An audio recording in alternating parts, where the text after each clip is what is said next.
আজকে আমি বানাচ্ছি ছোট মাংসের ঝিঙে আলু দিয়ে ঝাল।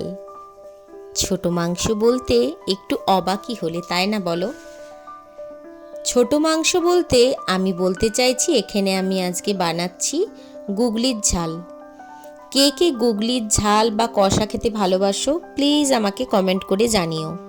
অনেকে তো আবার মনে করে অখাদ্য কুখাদ্য, কিন্তু এটা মোটেও কিন্তু অখাদ্য নয়। যদি ভালোভাবে রান্না করা হয় এটা কিন্তু অনেক সুস্বাদু।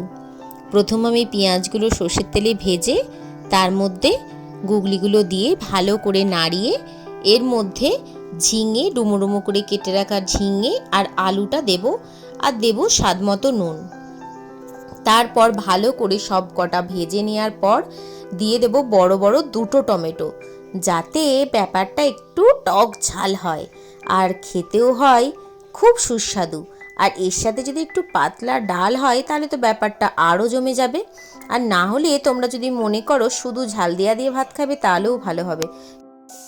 আমি আগে থেকেই সর্ষে আর কাঁচা লঙ্কা মানে 5 থেকে 6টা কাঁচা পাকা লঙ্কা ভালোভাবে মিহিভাবে পেস্ট করে রেখেছিলাম। তারপর সর্ষে বাটাটা এর মধ্যে দিয়ে দিলাম আর সামান্য দিলাম হলুদ গুঁড়ো আর জিরে গুঁড়ো। তারপর সব জিনিস ভালোভাবে সেদ্ধ হলে তোমরা কাঁচা সর্ষের তেল ছড়িয়ে নামিয়ে নেবে আর দেখে নেবে নুন আর ঝালটা ঠিকভাবে ব্যালেন্স হয়েছে কিনা। দিয়ে গরম গরম ভাতের সাথে পরিবেশন করে একদম জম্পেস করে খাওয়া দাওয়াটা কমপ্লিট করে ফেলবে।